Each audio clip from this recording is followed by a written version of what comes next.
नमस्कार दोस्तों, आप सबका स्वागत है नॉलेज आईक्यू स्टूडियो में। आज हम पढ़ेंगे ज्योग्राफी के कुछ ऐसे क्वेश्चंस जो कि बहुत ही रिपीट होते हैं। फर्स्ट पार्ट हमारा आ चुका है, ये हमारा सेकंड पार्ट है। तो चलिए स्टार्ट करते हैं।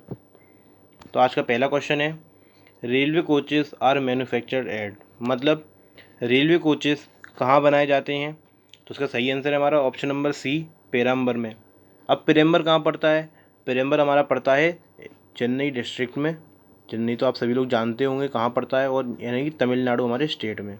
आपसे पूछें कि रेलवे कोचेस कहाँ मैन्युफैक्चर होते हैं, तो पेराम्बर में होते हैं। पेराम्बर पड़ता है चेन्नई में, और जो कि तमिलनाडु में है। तमिलनाडु की कैपिटल चेन्नई ही है। तो नेक्स्ट क्वेश्चन देखते हैं। नेक्स्ट क्वेश्चन है हमारा, a series of line connecting places having a quake at the same time are called. पहले मैं आपको इसका मतलब समझा देता हूँ। मतलब कि वो लाइन, मतलब कि वो सीरीज़, लाइनों की वो सीरीज़ जो कि having a earthquake at same time. Have a quake, quake का मतलब होता है वही भूकंप ही होता है। एक ही समय पे आने वाले जो अर्थक्वेक होता है, जो भूकंप होता है, वो सब लाइंस की सीरीज़ को क्या कहते हैं? वो सभी लाइंस की सीरीज़ को बोलते हैं option number A, homoseismal lines. Homoseismal lines बोलते हैं। आप इस लाइन को याद रखिएगा। अगर एक ही टाइम पर अर्थक्वेक जो आता है, जो लाइंस जो डिनोट करती हैं उसको उसको बोलते हैं होमोसीस्मल लाइंस। नेक्स्ट हमारा, what would be impact of global warming on mangrove forest. जो ग्लोबल वार्मिंग होती है जिससे हमारे मैंग्रोव फॉरेस्ट पे क्या इफेक्ट पड़ता है। अब मैंग्रोव फॉरेस्ट कहाँ होते हैं? मैंने आपको बताया था सुंदरबन में होती हैं। मैंने आपको लास्ट वीडियो में बताया था। मैंग्रोव फॉरेस्ट पे क्या इफेक्ट पड़ता है इसका, देखते हैं। तो पहला ऑप्शन है, they will grow more luxurious. बिल्कुल सही। जब भी ग्लोबल वार्मिंग होती है तो ये और ही ज़्यादा लग्जूरियस ग्रो करने लग जाते हैं। Large area of mangrove forest will be submerged. गलत, ऐसा बिल्कुल भी नहीं होता है। ग्लोबल वार्मिंग की वजह से मैंग्रोव फॉरेस्ट पे कभी भी सबमर्ज नहीं होता है लार्ज एरिया। थर्ड हमारा, their role as carbon sinks will become more important. बिल्कुल सही। जो कार्बन का जो सिंक करने का जो रोल है इनका, वो बहुत ही ज़्यादा बढ़ जाता है। इसका मतलब हम देखते हैं ऑप्शन नंबर डी हमारा क्या है, ए और सी दोनों ऑप्शन सही हैं। मतलब ए ऑप्शन सही है और सी ऑप्शन सही है, यानी कि ये सही नहीं है। तो आपने देखा, आप इसको याद रखेंगे। मैंग्रोव फॉरेस्ट के बारे में जानने के लिए आप हमारे लास्ट वीडियो देख सकते हैं, डिस्क्रिप्शन में लिंक दिया हुआ है। नेक्स्ट है हमारा, the biggest planet is. Planet मतलब पूरे हमारी जो सोलर सिस्टम है उसमें सबसे बड़ा प्लेनेट कौन सा है? सबसे बड़ा प्लेनेट है जुपिटर। अब जुपिटर इतना बड़ा है कि अगर इसका मास कोई पूछे तो एक सन का 1/1000 पार्ट कर देंगे तो हमारा जुपिटर बन जाएगा। मतलब इतना बड़ा है ये। मतलब पूरे सोलर सिस्टम में जितने भी प्लैनेट्स हैं उसका 70%, तो अगर सबको मिला दी जाए तो 70% एरिया, मतलब वॉल्यूम जुपिटर का ही है। इतना बड़ा जुपिटर है। आप इसको याद रखिएगा। सबसे बड़ा प्लेनेट कौन सा है? जुपिटर। अब सबसे बड़े प्लेनेट की बात हुई है, सबसे छोटा प्लेनेट कौन सा है? सबसे छोटा प्लेनेट हमारा मरकरी। आप याद रखिएगा, सबसे बड़ा प्लेनेट है जुपिटर, और सबसे छोटा पूछा जाए तो मरकरी, यानी स्मॉलेस्ट। और वीनस क्या होता है? सबसे ब्राइटेस्ट। जो सबसे ब्राइटेस्ट होता है वो वीनस होता है। और मार्स को हम बोलते हैं रेड प्लेनेट। जैसा आपने देखा होगा जो अक्षय कुमार की मूवी आई थी मिशन मंगल, तो मार्स का जो होता है उसको हम रेड प्लेनेट बोलते हैं। आप इसके बारे में, सभी के बारे में याद रखिएगा। ये सभी क्वेश्चन पेपर में आते रहते हैं। नेक्स्ट क्वेश्चन है हमारा, वीट, बेली, लेमन, ऑरेंज, राई एंड पीएल्स मिलेट बिलोंग्स टू। मतलब कि गेहूँ, जौ, लेमन, ऑरेंज, राई, पीएल्स मतलब मोती, ये सब हमारी कहाँ किससे बिलोंग करते हैं? ये सब बिलोंग करते हैं हमारे टू प्लांट फैमिली से, और ये ऑप्शन नंबर बी से बिलोंग करते हैं। ये सभी जो होती हैं टू प्लांट फैमिली से बिलोंग करती हैं। मिलेट मतलब होता है हमारा बाजरा। नेक्स्ट क्वेश्चन है हमारा, a plant known only in cultivation having arisen under domestication is refer to as. मतलब कि वो प्लांट जो कि सिर्फ कल्टिवेशन, जो कि सिर्फ सिंचाई के लिए पैदा होती हैं, मतलब कि सिर्फ उनको जानवरों के लिए ही पैदा किया जाता है, तो उसको हम क्या कहते हैं? उसको हम उन प्लांट्स को बोलते हैं हम कल्टीजन। जो प्लांट सिर्फ इसलिए पैदा की जाते हैं ताकि उन्हें जानवर के इर्द गिर्द पैदा होते हैं, जानवरों के ही काम आते हैं, उन्हें बोलते हैं हम कल्टीजन्स। जो कि सिर्फ उगते हैं, मतलब हमारे कोई काम नहीं आते। लेकिन नेक्स्ट है, the iron and steel plant in Bihar is at. जो लोहा के और स्टील का जो प्लांट है वो बिहार में वो कहाँ है? तो उसका आपको पता हो तो इसका आंसर आप कमेंट बॉक्स में कमेंट करके बता सकते हैं, पॉज करके। नहीं तो मैं आपको बता देता हूँ, इसका सही आंसर है option number B, Bokaro. Bokaro में जो बिहार आयरन और स्टील का जो प्लांट है बिहार में, वो कहाँ पड़ता है? हमारा बकारो में पड़ता है। नेक्स्ट है हमारा,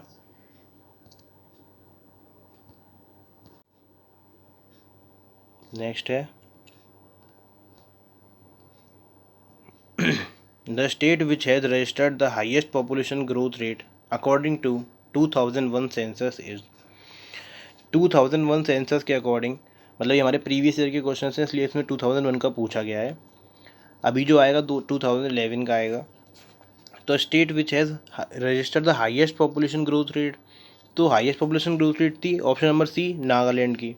अब आप सोच रहे होंगे कि नागालैंड की पॉपुलेशन तो इतनी कम है, तो फिर इसका कैसे हो सकता है ये आंसर। तो देखिए इसमें क्या पूछा गया है, इसमें पूछा गया है हाईएस्ट पॉपुलेशन ग्रोथ रेट, मतलब कि रेट पूछी गई दर। तो दर तो सिर्फ वहीं की बढ़ेगी ना ज़्यादा जहाँ की पॉपुलेशन कम होगी। अगर इस पॉपुलेशन में थोड़े से और लोग जुड़ जाएंगे तो इनकी रेट बहुत ज़्यादा बढ़ जाएगी। हमारी यूपी की पॉपुलेशन इतनी है, अगर हम उसमें थोड़ा सा और पॉपुलेशन जोड़ दें तो उसकी ग्रोथ रेट क्या होगी बिल्कुल पता नहीं चलेगी कितनी बड़ी है। तो जिसकी पॉपुलेशन कम होती है उसकी ही ग्रोथ रेट बढ़ती है नेक्स्ट सेंसस में देखा जाता है। तो नेक्स्ट है हमारा earth is a very big magnet, in which direction does it magnetic field extend. अब आप जानते हैं कि हमारी अर्थ पर एक बहुत बड़ी मैग्नेटिक फील्ड है। तो मैग्नेटिक फील्ड कहाँ होती है, जो मैग्नेट होती है उसी के अराउंड मैग्नेटिक फील्ड होती है। तो मैग्नेटिक फील्ड में क्या होता है, मैग्नेटिक फील्ड लाइंस जो होती हैं वो मतलब कि वो किस से किस डायरेक्शन में जाती हैं, हमें ये बताना है अर्थ के। तो आप याद रखेंगे कि जैसे हमारा ये मैंने अर्थ बनाया है, अर्थ है तो ये नॉर्थ टू साउथ, मतलब कि ऐसे करके नॉर्थ टू साउथ जाती हैं। आप याद रखिएगा नॉर्थ टू साउथ, यहाँ से भी ऐसे यहाँ से भी ऐसे, ये नॉर्थ होता है हमारा और ये साउथ होता है। तो नॉर्थ टू साउथ ही जाती हैं हमारी जितनी मैग्नेटिक फील्ड लाइंस होती हैं। तो इसका आंसर होगा हमारा option number B north to south. आप याद रखेंगे इसको। Next question the most densely populated state in India. तो सबसे ज़्यादा डेंसली पॉपुलेटेड स्टेट कौन सी है हमारी इंडिया की, ये 2011 के सेंसस के अकॉर्डिंग है। तो ये है हमारी बिहार। आप सभी जानते होंगे इसके कुछ 1104 या 5 अप्रॉक्सीमेट कुछ किलो इतने पीपल्स पर किलोमीटर स्क्वायर के एरिया में रहते हैं, जो कि बहुत ही ज़्यादा है। ये बिहार की डेंसिटी है। और आपसे पूछा जाता है कि 2001 के सेंसस के अकॉर्डिंग बताते तो हमारा वेस्ट बंगाल आता है। इससे पहले हमारा वेस्ट बंगाल हुआ करता था। अब वेस्ट बंगाल इस टाइम फोर्थ डेंस पॉपुलेटेड है स्टेट है इंडिया की। सबसे पहले नंबर पर है बिहार, दूसरे नंबर पर है उत्तर प्रदेश। आप याद रखिएगा बिहार और उत्तर प्रदेश। नेक्स्ट है हमारा the biggest planet in the solar system is. जैसा मैंने आपको अभी बताया था, ये क्वेश्चन रिपीट हो गया है कि सबसे बड़ा प्लैनेट कौन सा होता है, जुपिटर। नेक्स्ट हमारा peninsula India as the following zonal soil types, मतलब कि सबसे पहले आप ये जानेंगे पेनिनसुला इंडिया होता क्या है। अब हमारे इंडिया जो है नीचे से ऐसा है, जैसा कि आप थोड़ा रिलेट कर सकते हैं। तो ये वाला जो एरिया होता है, जो यहाँ पानी है, जो पानी के बीच में घिरा होता है 3 साइड से, उसे बोलते हैं पेनिनसुलर। और ये इंडिया है इसलिए पेनिनसुला इंडिया। तो ये पेनिनसुला इंडिया होता है, साउथ इंडिया को हमारे पेनिनसुला इंडिया बोलते हैं। अब इसमें किस टाइप की सॉइल पाई जाती हैं, तो इसमें पाई जाती है हमारी ऑप्शन नंबर ए रेड और येलो सॉइल पाई जाती हैं। आप याद रखिएगा सबसे ज़्यादा हमारी रेड और येलो सॉइल पाई जाती हैं पेनिनसुला इंडिया में। जो पेनिनसुला इंडिया क्या होता है, ये होता है नीचे वाला एरिया जो होता है पानी से घिरा होता है। Next the land between two reverse is called. अब 2 नदियाँ हैं ऐसे करके, एक नदी ये जा रही है और एक नदी ये जा रही है। तो ये जो बीच में जो एरिया है, इस एरिया को हम क्या कहते हैं, तो इस एरिया को हम कहते हैं option number D Doab. Doab कहते हैं। जब भी दो नदियों के बीच का जो एरिया होता है उसे हम दोआब कहते हैं। आप याद रखिएगा दोआब। नेक्स्ट है हमारा in which year is called as demographic divide. Demography क्या होता है, पहले तो डेमोग्राफी क्या होती है, डेमोग्राफी होती है हमारी डेमोग्राफी होती है हमारी स्टडी ऑफ सेंसस। मतलब कि जो जनगणना होती है, जनगणना की जो पढ़ाई करते हैं उसे बोलते हैं डेमोग्राफी। अब ये 1900, ये इसका आंसर हमारा ऑप्शन नंबर बी है 1921। इसको क्यों बोला जाता है 1921 को डेमोग्राफिक डिवाइड, क्योंकि इसके बाद इस ईयर के बाद कभी भी हमारी पॉपुलेशन कम नहीं हुई। ये ऐसा ईयर है जिस इसमें हमारी पॉपुलेशन कम हुई थी लास्ट सेंसस के अकॉर्डिंग। इसके बाद कभी भी सेंसस 31 में हुई, 41 में हुई, 51 में हुई, आज तक जो हुई 2011 में जो हुई लास्ट, इसमें होते होते आज तक कभी पॉपुलेशन कम नहीं हुई। इसीलिए जो डेमोग्राफिक डिवाइड दिया गया है वो इसको दिया है कि ये जो ईयर था इसके ईयर के बाद हमारी पॉपुलेशन कभी कम नहीं हुई, बढ़ती जा रही है। तो आज हमारी पॉपुलेशन अप्रॉक्सीमेट 1.3 बिलियन है, जिसको हम 130 करोड़ बोलते हैं हिंदी में। तो नेक्स्ट क्वेश्चन है हमारा sorry, which country has the highest density of population. तो ये तो बहुत ही ज़्यादा इजी है, इसको आप कमेंट करके बता सकते हैं कमेंट बॉक्स में वीडियो को पॉज करके। तो इसका सही आंसर है हमारा ऑप्शन नंबर ए, इंडिया। सबसे ज़्यादा डेंस पॉपुलेशन कहाँ होगी? इंडिया की होगी, क्योंकि भाई सबसे ज़्यादा पॉपुलेशन यहाँ की है और उतना ज़्यादा एरिया भी नहीं है। मतलब कि अगर चाइना से कंपेयर किया जाए, चाइना की पॉपुलेशन ज़्यादा है हमारे से, पर उसका एरिया बहुत ज़्यादा है, इसलिए वहाँ पे डेंसिटी जो होगी उसकी वो इंडिया से कम होगी। सबसे ज़्यादा डेंस पॉपुलेशन है इंडिया की। नेक्स्ट है हमारा, the iron and steel plant in Chhattisgarh at. Chhattisgarh में जो आयरन और स्टील का जो प्लांट है वो कहाँ है? तो उसका सही आंसर है ऑप्शन नंबर सी, भिलाई में। आपसे पूछा जाए छत्तीसगढ़ का जो आयरन स्टील प्लांट कहाँ है, तो उसका सही आंसर है option number C, Bhilai. Next है हमारा, the leading sesame producing country in the world is. अब सीसेम क्या होता है? सीसेम होता है हमारा तिल। जो हम तिल खाते हैं, जो काले तिल होते हैं और जो वाइट वाले भी तिल होते हैं। तो सबसे ज़्यादा तिल producing country in the world कौन सी है? तो इसका सही आंसर है ऑप्शन नंबर डी, इंडिया। हमारे इंडिया में ही सबसे ज़्यादा तिल बनते हैं। आप इसको याद रखिए, सबसे ज़्यादा तिल कहाँ पैदा होते हैं? इंडिया में। सबसे ज़्यादा मतलब कहाँ उगाए जाते हैं? इंडिया में। नेक्स्ट है, which one of the following is not correctly match. इसमें से हमको मैच करना है कि ये जगह यहाँ पे है कि नहीं। तो देखिए, हम जानते हैं दार्जिलिंग वेस्ट बंगाल में है, बिल्कुल सही। माउंट आबू राजस्थान में है, बिल्कुल सही, ये तो पूरी पिकनिक प्लेस है। कोडेकनल तमिलनाडु में है, बिल्कुल ठीक। शिमला उत्तर प्रदेश, ये बिल्कुल गलत है। आप जानते हैं कि शिमला जो है वो हिमाचल प्रदेश की कैपिटल है, तो वो हिमाचल प्रदेश में होगी, यूपी में कैसे आ सकती है? तो यही हमारा आंसर हो गया इसका। हमसे यही पूछा गया था कि नॉट करेक्टली मैच। नेक्स्ट है हमारा, the earth is at its maximum distance from the sun on. Earth जो होता है सबसे ज़्यादा डिस्टेंस सन से दूर, सन से सबसे ज़्यादा दूरी कब होती है? तो वो होती है 4 जुलाई को। अब 4 जुलाई को होती है, तो आप सोचते होंगे कि 4 जुलाई को इतनी गर्मी क्यों पड़ती है जबकि सन इतना दूर होता है? तो वो इसलिए होता है कि अर्थ के हम जिस हेमिस्फीयर में हम लोग रहते हैं वो जो है वो सन को फेस करता है। मतलब कि जिस हेमिस्फीयर में हम लोग जुलाई के महीने में रहते हैं वो जो सीधा सन के सामने फेस करता है, इसलिए हमको यहाँ पर गर्मी फील होती है। तो आप कंफ्यूज नहीं होइएगा कि मैक्सिमम डिस्टेंस ही पूछा गया है। सबसे ज़्यादा दूरी कब होती है? 4 जुलाई को। कम मत लगा देना, सबसे ज़्यादा दूरी होती है मैक्सिमम। बस हमको गर्मी फील होती है, उसका कोई मतलब नहीं है, लेकिन हमको सबसे ज़्यादा डिस्टेंस होती है अर्थ से सन की, इन दोनों में।